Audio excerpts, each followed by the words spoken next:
수요 기대해 주신 말씀 요한복음 16장 5절에서 15절 말씀 보도록 하겠습니다.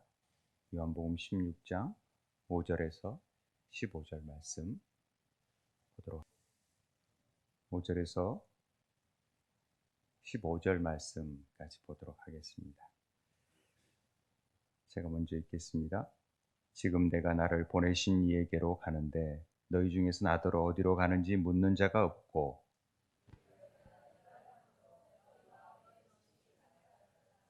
그러나 내가 너희에게 실상을 말하노니 내가 떠나가는 것이 너희에게 유익이라. 내가 떠나가지 아니하면 보혜사가 너희에게로 오시지 아니할 것이요 가면 내가 그를 너희에게로 보내리니.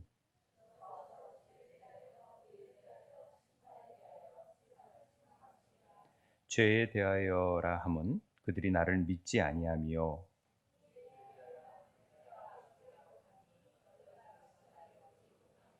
심판에 대하여라 함은 이 세상 임금이 심판을 받았음이라.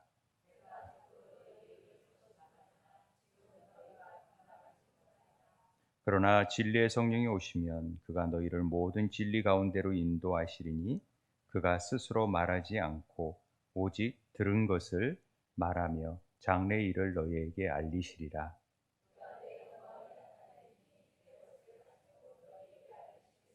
함께 읽겠습니다. 무릇 아버지께 있는 것은 다 내 것이라. 그러므로 내가 말하기를 그가 내 것을 가지고 너희에게 알리시리라 하였노라. 아멘. 우리가 구원의 절기 순서로 쭉 이렇게 보고 있는데 지금이 성령의 절기를 살펴보고 있습니다. 한 5주간 지금 성령의 절기를 우리가 하고 있는데요. 이제 성교의 절기, 동반자 관계, 종말론적 시기 해서 거의 이제 마무리 단계에 있죠. 근데 우리가 보통 알기로는 이제 성령 절기, 그다음에 삼위일체, 그리고 우리는 추수감사절 이런 절기들을 지키지만은 이 구원의 절기 가운데에서는 거의 막바지에 우리가 이르르고 있습니다. 그래서 오늘도 역시 성령에 대해서 우리가 더 알아가는 시간을 갖고자 합니다. 삼위일체 하나님을 안다라는 것은 우리가 하나님에 대해서 알고 예수님에 대해서 잘 알지만 의외로 성령님에 대해서는 잘 모르는 부분이 있는데 그런 부분에 있어서 더 깊은 하나님께서 또 성령께서 주님께서 우리를 깨우쳐 주시는 은혜가 있게 되길 바랍니다. 성령의 사역에 대해서는 궁금증이 참 많이 있습니다.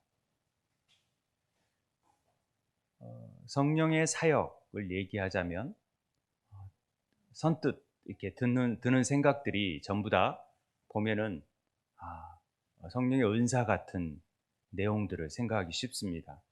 그래서 막 귀신을 쫓아내고 방언을 하고 병자를 고치고 심지어 금가루를 막 뿌리고 이런 일들까지도 성령의 역사라고 우리가 보죠. 그리고 그런 기적과 이적을 베푸는 곳에 사람들이 많이 모이게 되고 성령의 역사하심이 있다라고 생각하는 사람들이 참 많습니다. 그런데 더 열광하고 흥분하고요. 예수를 믿기도 합니다. 그런 일을 통해서 예수님을 더 알고 또 교회에 나오기도 하고 그러는 모습을 보게 되는데요. 성령의 한 면만 해당이 될 수 있습니다. 그런 사역이 성령의 사역이 아니라고 말할 수 없지만은 그런 사역은 또 이방 종교에서도 얼마든지 병을 고치고요. 그런 기적 같은 일들도 행하니까 성령의 사역을 어떻게 구분할 수 있느냐? 오늘 우리에게 주시는 말씀을 통해서 성령의 사역이 무엇인지를 우리가 더 분명하게 알았으면 좋겠습니다. 오늘 말씀은 주님이 떠나가시면 보혜사를 대신 보내신다. 보혜사가 우리는 성령이라는 것을 알 수 있죠.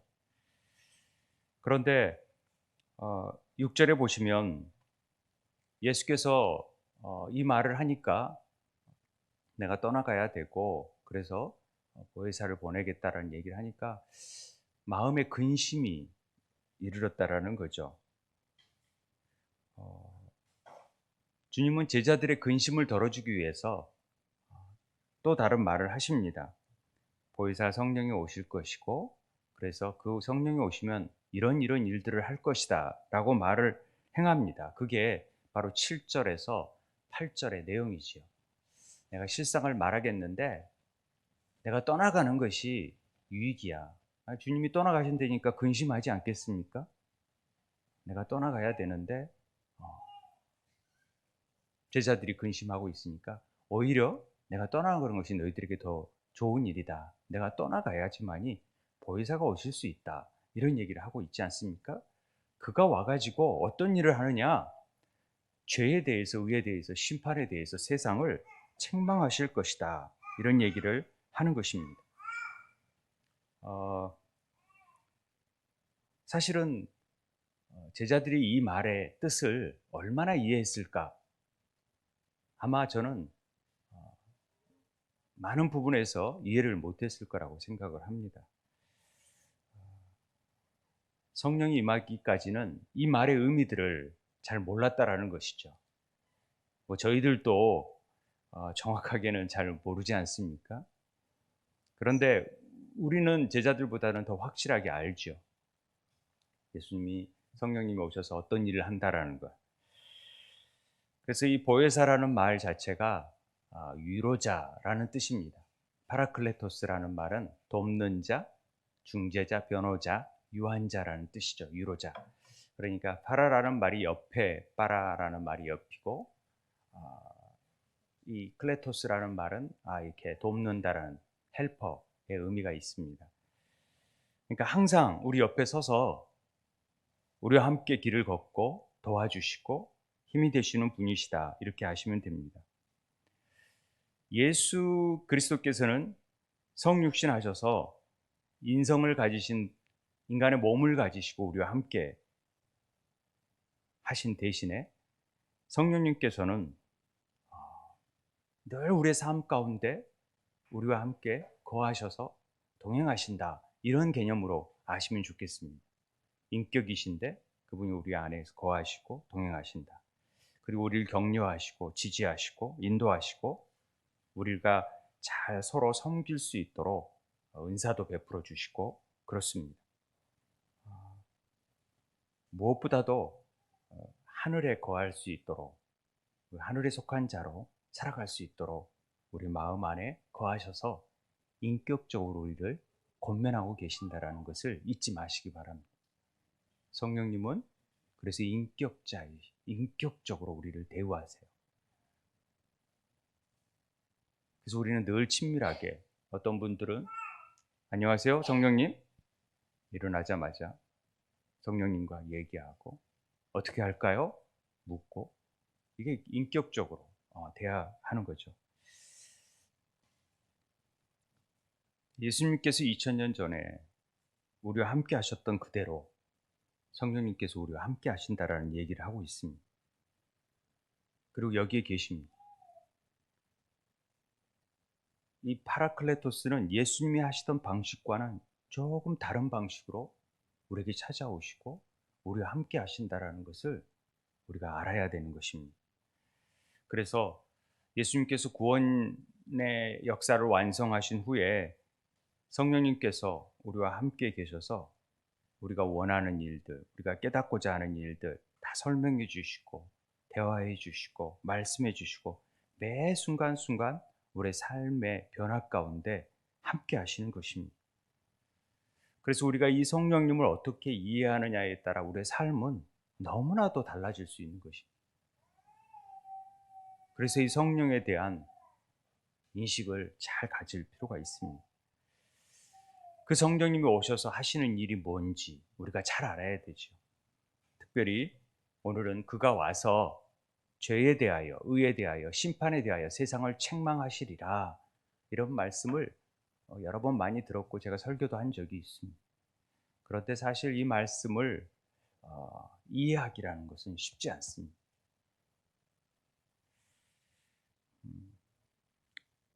죄, 의, 심판이라는 이 세 단어가 성령의 사역을 설명하는 일에 아주 키포인트, 핵심 단어라는 사실을 우리는 알고 있어야 됩니다.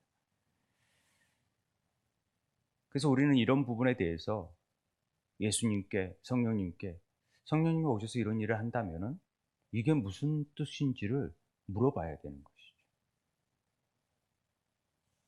초대교회 교부들은 막 물어보잖아요. 그럼 우리는 주석서를 펴잖아요. 인터넷을 쳐서 알잖아요. 그래서 뭔 뜻인지 알잖아요. 근데 초대교회 교부들은 계속해서 묻고 기도하면은 예수님이 진짜 오신대요. 오셔서 하나하나 설명해 주신대요. 그런 체험들을 고백하는 교부들의 얘기들이 읽다 보면은 야, 정말 이럴 수 있을까? 이런 일들이 과연 지금에도 일어날 수 있을까라는 생각을 할 때가 많습니다. 어찌됐든 사람들이 성령에 대해서 잘 모르지만은 그가 와서 죄에 대해서, 의에 대해서, 심판에 대해서 세상을 책망하신다라는 얘기를 합니다. 그러면서 12절에 내가 아직도 너희에게 이를 것이 너무 많은데 감당을 너희가 못한다라는 거죠. 이걸 설명해 줘도 잘 모르니까 이해를 못한다라는 거죠. 근데 우리는 이제 이런 부분을 이해할 수 있는 그런 문이 열려져 있어요. 그렇기 때문에 우리가 이걸 모른다 하면 안 돼요. 이런 부분을 알고 있어야 되죠. 우리 안에 계신 성령의 사역을 모르면 안타까운 일이죠. 이분이 어떤 일을 하시는지를 모르면 그 사역에 발맞춰서 그분이 고하셔서 아버지의 뜻을 이루어가는 일에 우리가 함께 할 수가 없어요. 사귐을 할 수가 없어요. 교제를 할 수가 없어요.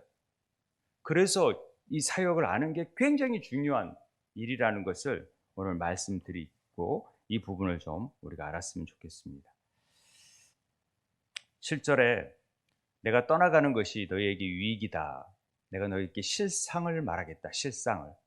허상이 아니라 진짜 진리를 말하겠다라는 것입니다. 알레the이아는 진리라는 뜻이죠. 지금 계속해서 진리의 영을 통하여 진리를 우리에게 가르쳐 주시는데 내가 떠나가는 것이 너희에게 유익이고 보혜사가 너희에게 오시지 아니하면 아니할 것이고 가면 내가 너희에게 보낸다. 그래서 예수님이 올라가셔야지만이 승천하셔야만이 성령을 보낼 수 있다는 얘기를 하고 있습니다.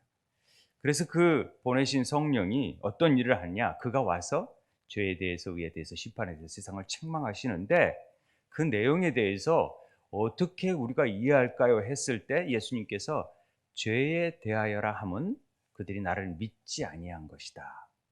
이렇게 얘기하십니다. 그리고 의에 대해서, 심판에 대해서 다 설명을 하고 있습니다. 죄에 대해서 세상을, 의에 대해서, 심판에 대해서 세상을 책망하신다 그랬는데 세상이 코스모스. 세상은 코스모스인데 코스모스는 우리 심령 안에 있는 것뿐만 아니라 세상의 모든 우주 만물뿐만 아니라 우리 심령까지도 다 해당이 되는 말이죠. 세상이라는 말은. 그리고 책망한다라는 말은 이 드러낸다, 폭로하다, 깊이 알아가지고 다 들춰내는 거죠. 우리를 고발한다 이런 의미도 있으니까 멜랭코라는 말이. 그래서 이 성령이 와서 우리의 죄의 문제에 대해서, 의가 뭔지에 대해서, 심판에 대해서 너희들에게 다 알려주는 거죠. 세상에게 알려주고 우리 믿는 자에게도 알려준다라는 거죠. 성령이 오셔서 하신 일들이 그런 겁니다. 그러니까 믿지 않는 자만 그런 걸 알려준다라는 게 아니라 우리 모두가 포함되어 있다는 것을 잊지 마셔야 됩니다. 세상을 향한 하나님의 계획이 있으니까. 성령님이 알려준다고 세상이 알까요? 몰라요. 그들은 성령을 알지도 못해요. 그러니까 세상에 알려준다 그래도 성령이 하시는 일들을 깨닫지도 못해요. 성령을 모르니까. 성령을 받아보지 못했으니까. 그러나 성령을 받은 사람들은 성령이 깨닫게 해주는 것을 알 수가 있어요. 성령을 받았기 때문에. 책망하시는 거나 알려주시는 거나 막 까발려 주시는 일에 대해서 아는 거죠. 그게 성령을 받은 자들이 나타나는 현상입니다.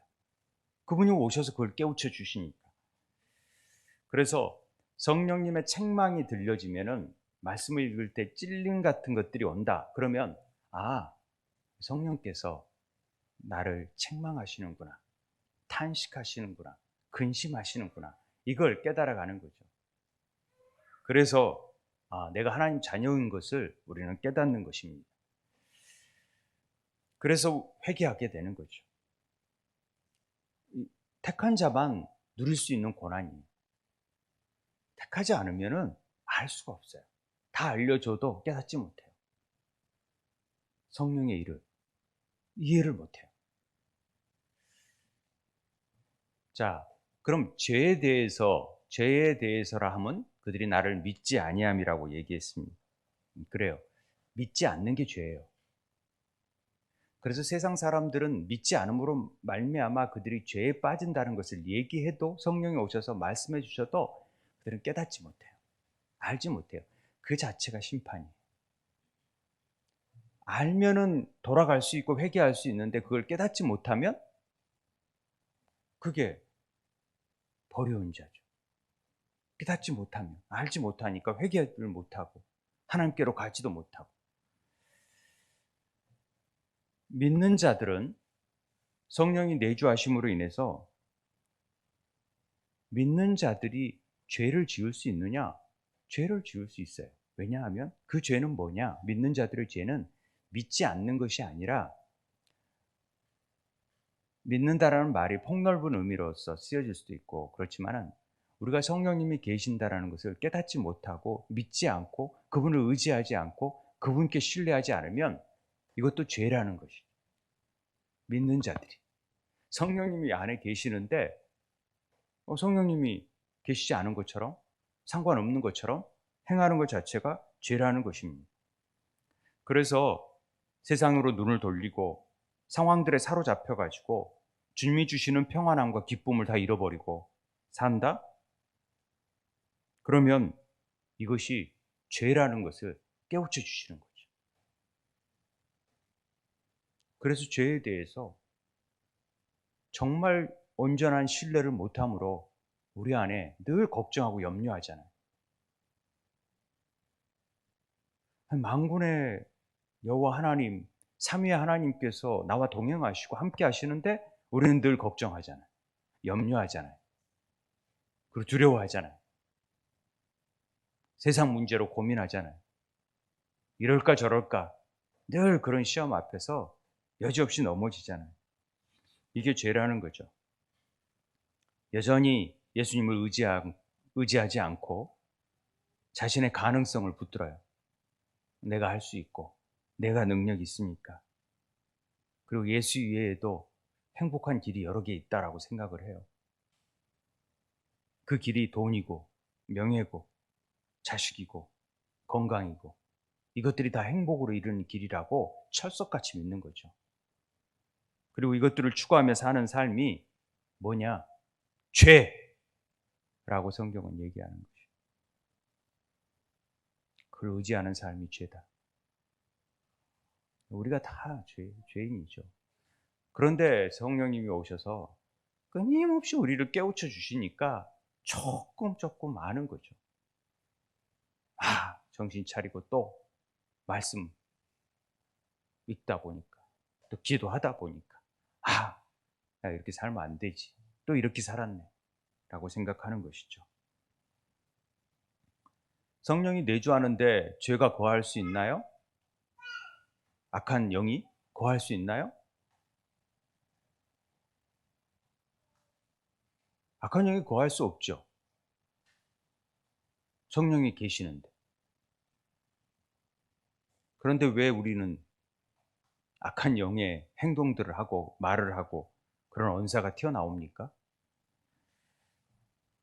마태복음에 보면은 베드로가 주는 그리스도의 살아계신 하나님의 아들입니다. 이야, 누가 알겠냐? 이 성령께서 가르쳐 주신 거다 하고 알려줘요.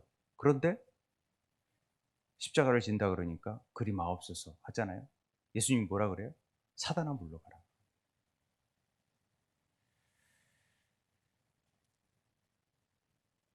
금방 하나님의 간섭으로 성령의 고백들을 하지만 또 금방 어느새 마귀의 조종이 되어져서 사단의 행사를 행하는 것이 우리라는 것이죠.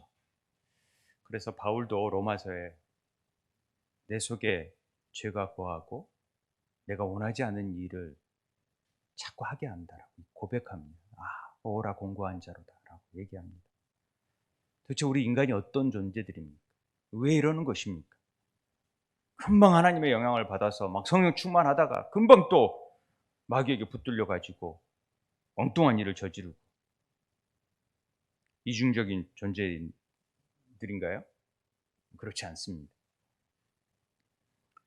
우리가 성령께 붙들려 있는 동안에는 절대 사단이 틈을 탈 수가 없습니다. 악한 영들이. 이건 분명한 사실입니다. 그런데 왜 그렇게 우리에게 그런 행동들이 나오죠? 그것은 우리가 마귀가 우리를 만지거나 건드리지도 못한다 하는 것은 구원의 문제에 있어서 더 이상 우리를 참소할 수 있는 권한이 아무것도 없다라는 사실이죠. 구원의 문제에 관해서는 우리를 터치할 수가 없어요.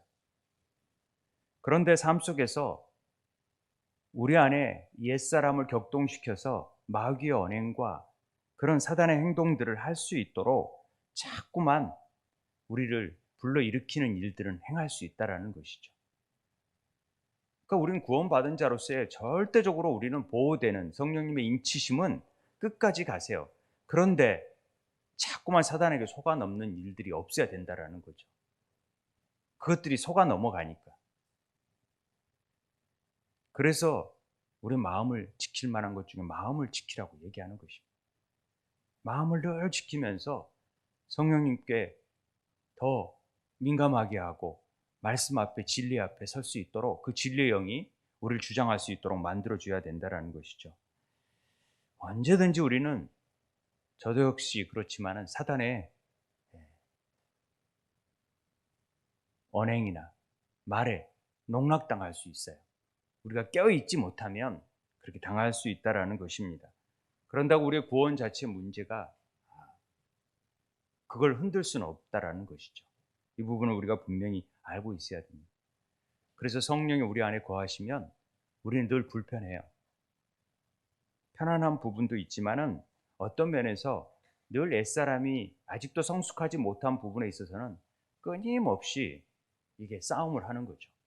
내적인, 영적인 싸움터가 우리 마음밭이 되어지는 거죠. 성령님이 안 계실 때는 전혀 고민이 안 됐던 부분들이 성령님이 계시니까 그때부터 고민이 되는 거예요. 나 중심의 이기적인 삶을 살면 됐는데 그게 왠지 모르게 걸리는 거죠. 깨림칙하고 힘들어지는 것이.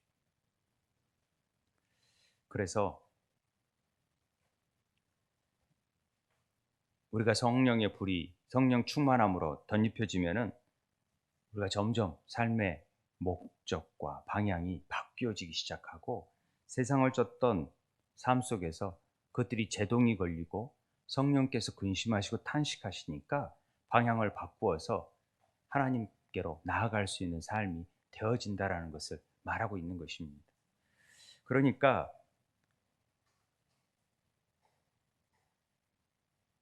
예전에 행했던 일들이 어색하고 힘들고 이제는 예전에는 그렇게 막 술, 담배 하는 일들 또 뭐 주일날 어디 마음껏 갔던 일들이 성령이 오셔서 행하심으로 말미암아 그때부터 불편해지기 시작하는 거죠.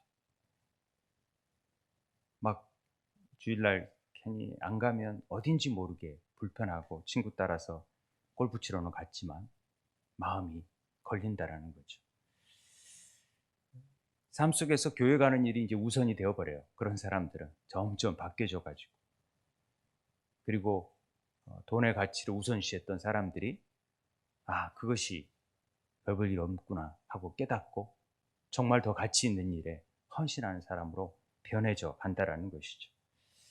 그것이 이제 성령을 통하여서 우리의 죄를 깨닫게 하심으로 말미암아 그것을 바꾸어가는 역사라는 것입니다. 한 걸음 한 걸음 성령께서 오셔서 하시는 행위가 바로 그런 일이라는 거죠. 그래서 우리는 우리의 믿음과 그 믿음의 단계가 흔들리지 않도록 늘 성령의 민감함을 추구해야 됩니다. 성령께서 하시는 역할이기 때문에 그분께 하시는 일에 찔림을 주시면 재빨리 그 부분에 대해서 회개하고 고백하고 해야 되는 것이죠.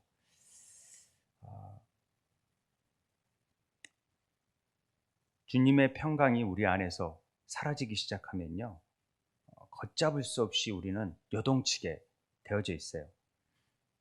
그래서 왜 내 마음에 평강이 없지? 이런 부분을 놓고 성령님께 구해야 되는 거죠. 평강의 영이시니까, 진리의 영이시니까, 능력의 영이시니까. 그래서 내 마음에 평강을 달라고 얘기해야 되죠. 그랬을 때 우리를 이 땅 안에서 사건에 얽매였던 우리들을 하늘로 끌고 올라가셔서 바라보게 하십니다. 그리고 하나님의 뜻이 무엇인지를 보게 하십니다. 그랬을 때 우리가 그 일에 대해서 그게 문제가 되지 않는 것인데 우리는 문제라고 얘기하고 살아가고 있구나 하고 깨닫는 게 성령께서 해주시는 일이라는 것입니다. 두 번째로 의에 대하여 라 하면 내가 아버지께로 가니 너희가 나를 다시 보지 못합니다. 우리가 죄에 대해서 성령의 역사는 어느 정도 대부분 사람들이 잘 인지해요. 내 죄를 깨닫게 해주시고 더 하나님 앞에 다가가게끔 한다. 그런데 의에 대하여라 하면 내가 아버지께로 간다. 그래요. 예수님이 아버지께로 가요. 그래서 다시 보지 못해요. 이거에 대해서 책망을 해요. 이게 굉장히 어려운 부분이죠. 이해가 잘 안 되는 부분.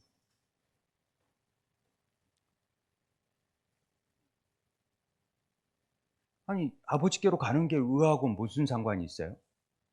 그런 생각이 안 드세요? 그리고 의에 대해서 왜 책망을 하신다라는 의미가 뭔지를 우리가 알아야 되는 거죠. 잘 들으세요. 예수님께서는 성령을 우리들에게 보내오셨습니다. 보내기 위해서는 아버지께로 가셔야만 합니다. 아버지께로 가셔야만 성령님을 보내실 수 있습니다. 그리고 성령님은 오셔서 그 아버지께로 가신 것들에 대해서 지금 우리들을 들추어내시고 깨닫게 해주시는 것입니다. 지금 그런 의미잖아요. 예수님께서 이 땅에서 행하신 모든 구원의 역사는 완전한 의를 이루었다라는 것을 우리가 어떻게 아냐면 십자가를 통하여서 의를 이루었고 그 십자가에서 끝나는 게 아니라 부활로 연결되었고 부활로 끝나는 게 아니라 아버지께로 가야지만이 성령님이 오실 수 있어요. 그래서 그 의가 완성이 되는 거예요. 삼위일체 연합이 완성이 될 수 있는 것은 아버지께로 가고 성령을 보내셔야지만이 그 의가 이루어진다라는 것입니다. 그래서 성령님께서는 예수 그리스도께서 이 길이 유일한 진리의 길이고 올바른 길이라는 것을 알려주시는 것입니다. 그걸 세상에게 깨우쳐 줍니다. 다른 방법이 없습니다. 다른 의가 없습니다. 한 의가 나타나서 우리를 믿음에서 믿음에 이르게 했던 그 의만이 올바르다는 것이죠. 그분은 삼위일체의 온전함을 이루신 분입니다. 계시록에 보면은 누가 두루마리를 펴고 그 인을 떼기에 합당하냐? 합당한 자가 누구냐? 그랬을 때 유다 지파의 사자 다윗의 뿌리가 이겼으니 그 두루마리 7인을 떼시리라. 예수님만이, 예수 그리스도만이 이 일에 합당하다라는 것을 얘기하고 있습니다. 실제로 예수님께서 세상을 떠나셔서 아버지께서 아버지 앞으로 나아가지 못했다면은 예수님은 의롭다고 할 수 없습니다. 의를 이루지 못한 것입니다. 그분이 아버지께로 가야지만이 의다 이렇게 얘기하는 것이죠. 왜요? 그래야 성령님을 보내시고 그 성령님이 우리 안에서 이루시는 내가 너희 안에 거할 수 있는 근거가 아버지께로 가셨고 인성을 가지시니까 아버지께로 갈 수 있고 그분 안에 거할 수 있고 그래서 그분과 하나됨을 통하여서 그 성령을 보내시고 우리와도 하나 될 수 있는 근거를 마련하셨다라는 부분이죠. 어려운 말이 될 수 있겠지만은 그래서 예수님께서 우리의 의로우심을 알 때 우리는 이렇게 말할 수 있어요. 예수님께서 인류를 대신해서 하나뿐인 의로우시고 합당하신 하늘에 계신 대제사장으로서 주님의 일을 계속 하셔야만 합니다. 아버지께로 가셔서. 그래서 그분의 일은 끝나지 않고 계속되는 거예요. 그 일이 히브리서에 나오죠. 그들은 맹세 없이 제사장이 되었을 때 오직 예수는 자기에게 말씀하신 이로 말미암아 맹세로 되신 것이라 주께서 맹세하시고 뉘우치지 아니하시리니 내가 영원히 제사장이라 하셨도다. 예수는 영원히 계심으로 그 지상 직분도 갈리지 아니하느니라. 그러므로 자기를 힘입어 하나님께 나아가는 자들을 온전히 구원하실 수 있으니 이는 그가 항상 살아계셔서 그들을 위하여 간구하십니다. 예수님이 그냥 부활로 끝나셨으면은 우리를 위해서 간구할 수 없는데 보좌 우편에 앉으셔서 성령님을 통하여서 우리를 간구하실 수 있어요. 이게 놀라운 신비죠. 삼위일체의 신비를 통하여서 말씀해 드렸던 그 신비를 우리에게 보여주시는 거죠. 그래서 이 놀라운 의를 이루었다라는 사실을 우리들에게 깨닫게 해주는 것입니다. 우리 안에 들추어내는 거죠. 다른 의가 없어요. 스스로 자기 의를 믿고 자기 구원을 이루고자 하는 자들은 절대로 이룰 수가 없어요. 예수님의 의, 이 일을 이루셔야지만이, 그리고 그분을 믿고 그분 안에서 성령의 인도하심을 통하여서 그분과 동행하고 삼위일체 하나님과의 사귐을 갖는 사람만이 하나님의 의를 이루어낼 수 있어요. 그 얘기를 하고 있는 것입니다. 그래서 세상은 그리스도의 의와 그분의 구원의 역사에 대해서 끊임없이 깨우침을 받아야 되는 거예요. 이게 성령님의 사역입니다. 성령님은 계속해서 그걸 얘기하는 것이죠.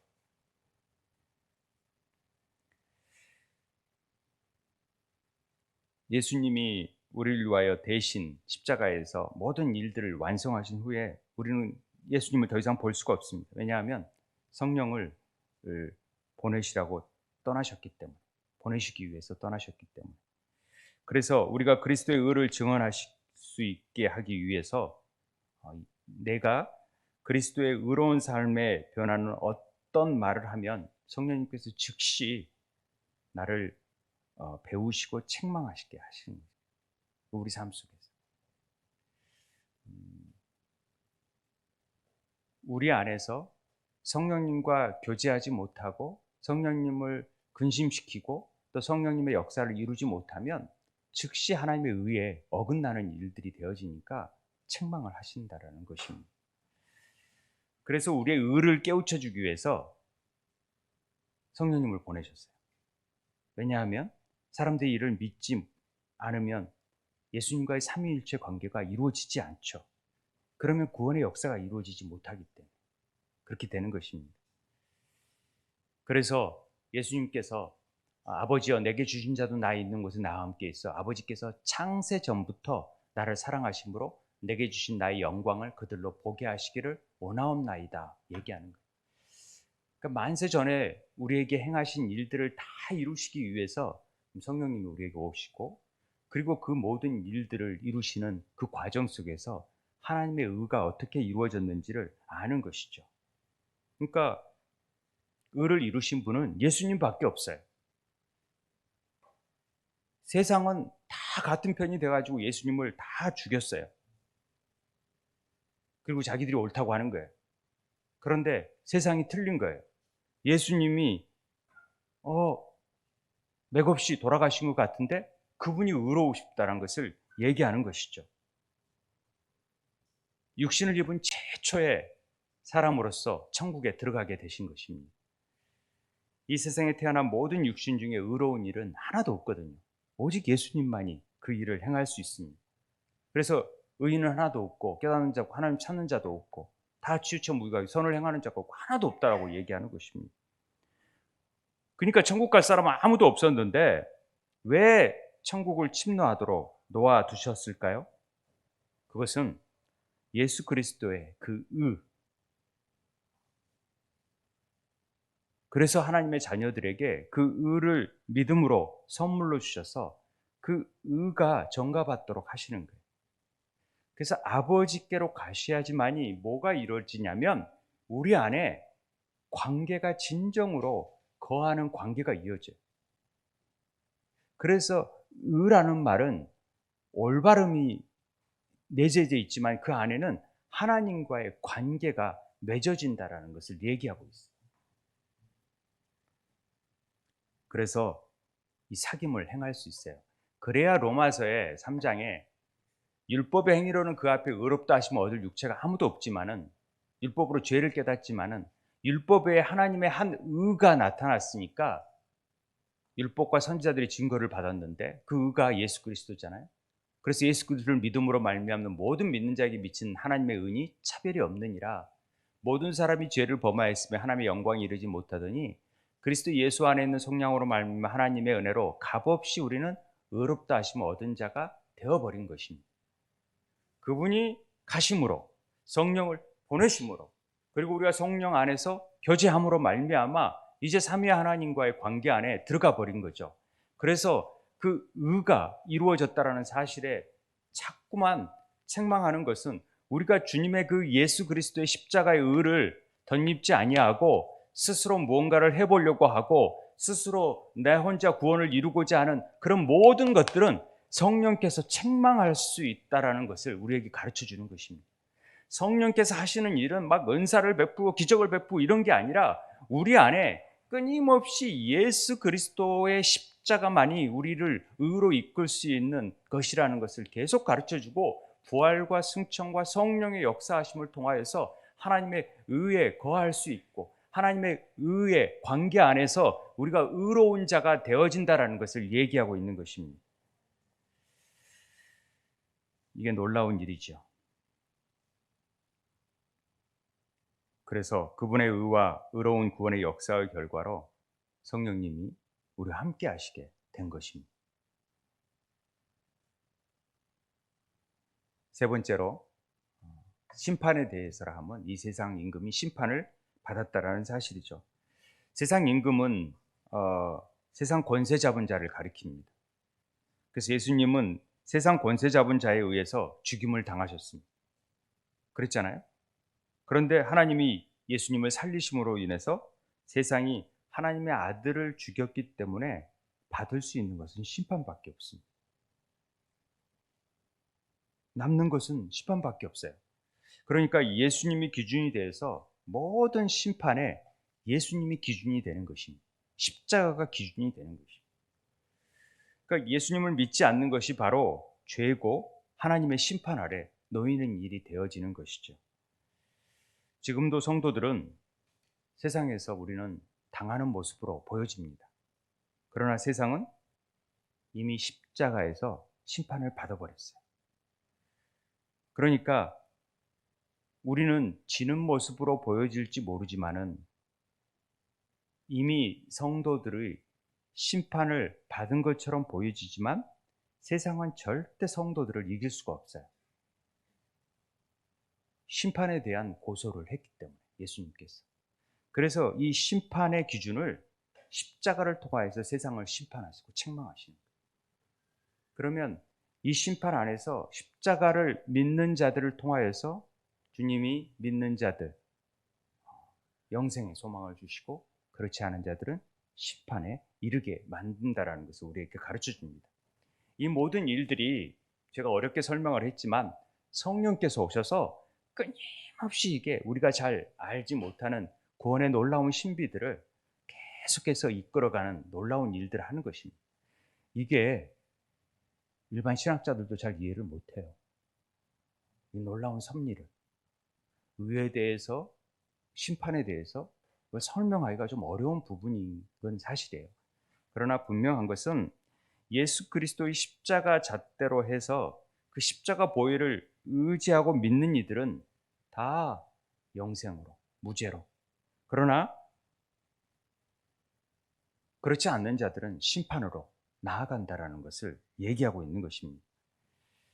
여전히 자신을 믿고 십자가의 공로를 의지하지 못하고 세상 권세 잡은 자와 한편이 되어져서 힘의 논리를 가지고 나아가는 자들에게는 하나님이 반드시 심판에 이르겠다라는 내용이 성령을 통하여서 우리에게 확신시켜주고 가르쳐주는 내용이라는 사실입니다.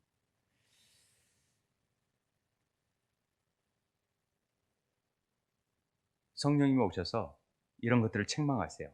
세상과 세상 속에 있는 자기 백성들을 계속해서 책망하세요. 죄가 무엇이고 의가 무엇이고 심판이 무엇인가를 알게 하셔서 예수 그리스도만 믿고 예수 그리스도만 붙들고 성령의 충만함 속에서 살아갈 수 있도록 만드시는 거예요. 자꾸만 그걸 깨닫게 해주는 거예요. 그래서 성령에 민감하게 되어질 때 은사도 나타나는 것이고, 그래서 자만할 수가 없어요. 교만할 수가 없어요.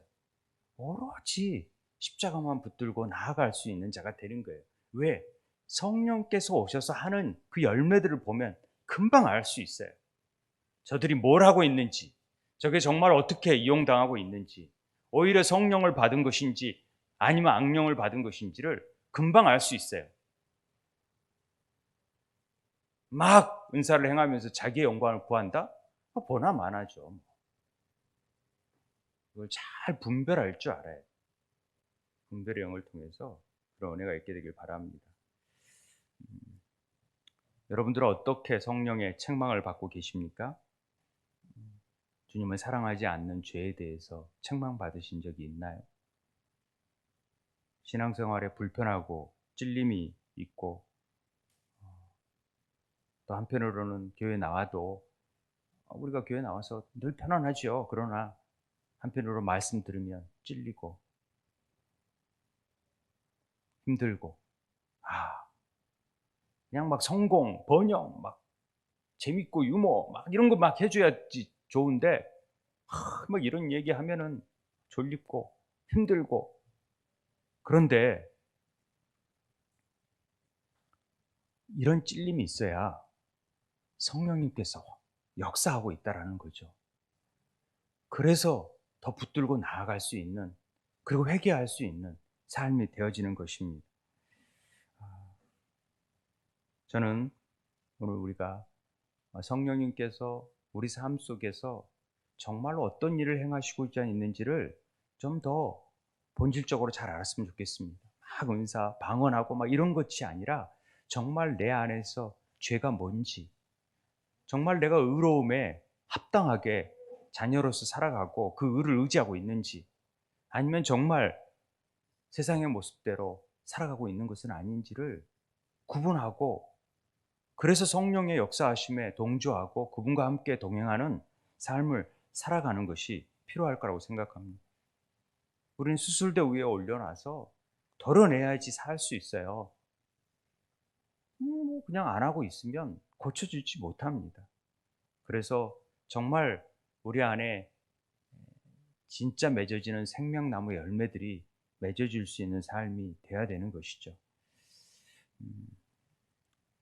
저는 오늘 성령님께서 그런 우리의 삶에 터치하는 역사가 있게 되길 바랍니다.